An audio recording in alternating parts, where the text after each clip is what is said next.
All protocols observed, Baba, na wale viongozi wengine na wale ambao wamekuja siku ya leo. Yangu kwanza ni kumshukuru mumepata nafasi ya kuja kuongea hapa. Kazi yetu leo ilikuwa kusikiza, na tumesikia. But before I go far, when you see these figures that were here, the theft that was done here, it annoys you. Wengine tulikuwa tunatafuta kura, hatulali. Lakini wengine kazi yao ni kupanga vile wataiba kura. This arouses bitterness to many people in this country. You have spoken so many things here. You have raised so many issues here. But in my capacity as the chairman of the Azimio Executive Council, I want to refocus you people on 4 important issues that we have put on the table, so that we don't lose that particular focus as members of this movement. The first one is cost of living. And we unveiled these issues when we unveiled the committee, the parliamentary committee that we have selected. We should not lose focus on the cost of living. And the cost of living, we are looking at short term. What are the issues that we are looking at? Cost of food, cost of fuel, cost of electricity, and school fees. Other issues are long term. We cannot deal with the complicated fiscal and monetary policies that they are. Those ones we can deal with later. Because the issue of cost of living is easier to deal with, because it is the Kenya Kwanza government that removed subsidies. The solution is to return subsidies immediately. There will be a major change in cost of living.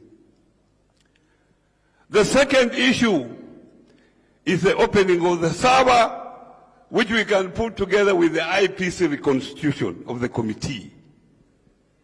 That one has been understood very well with those who came here to talk about it.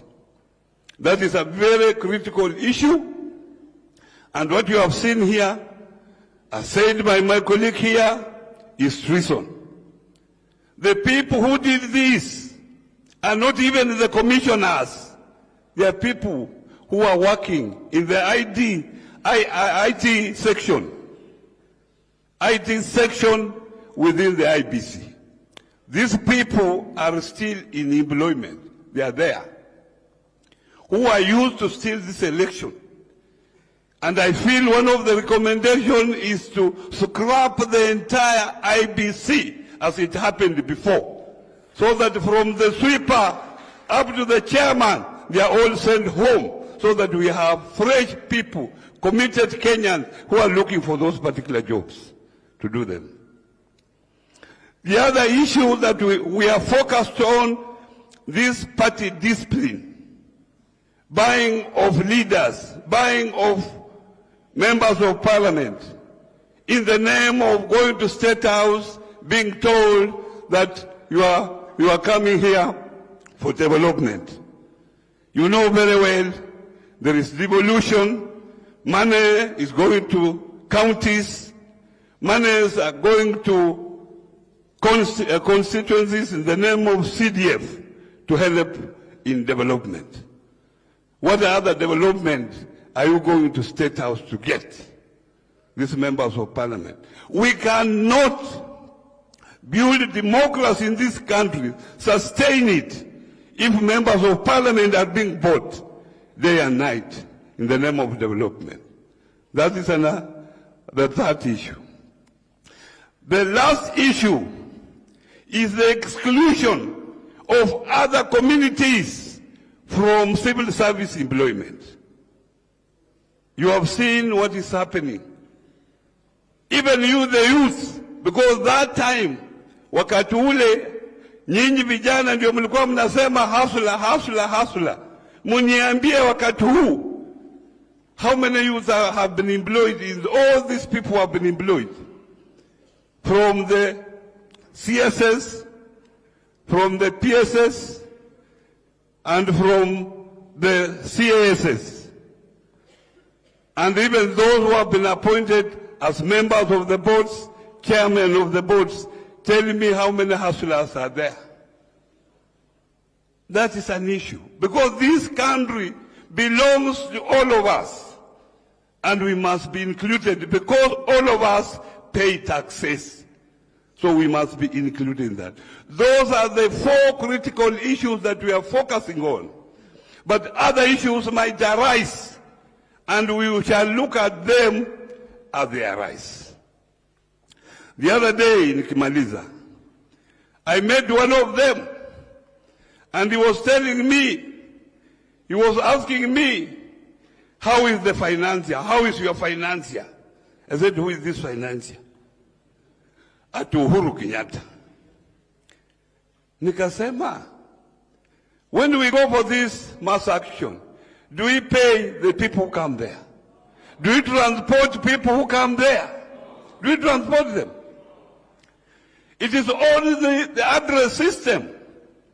You mean these people cannot afford an address system?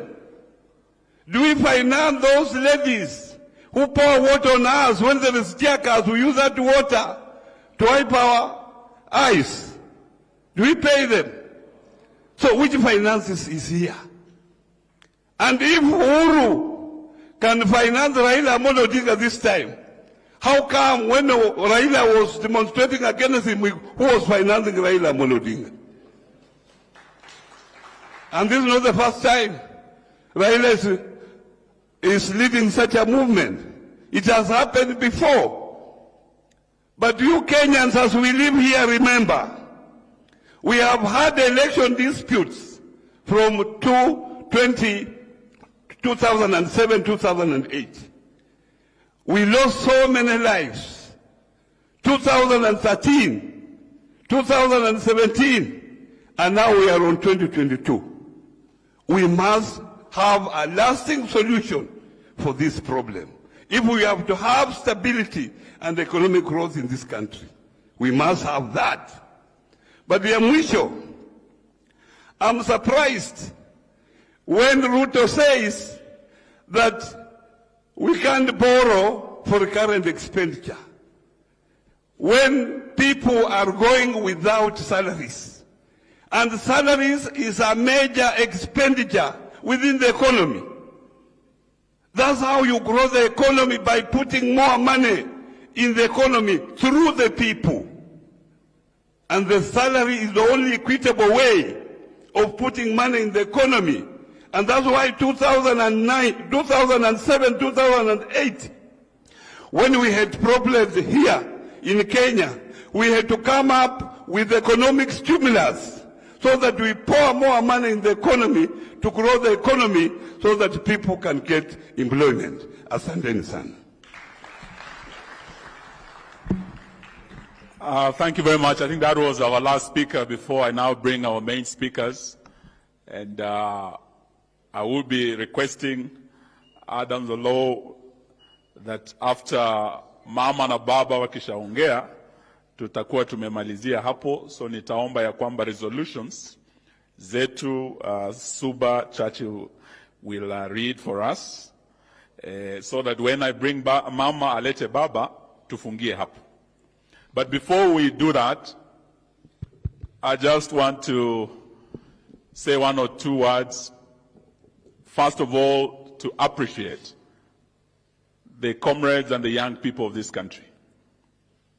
To appreciate civil society, our religious leaders, private sector, and all those who have walked this journey with us.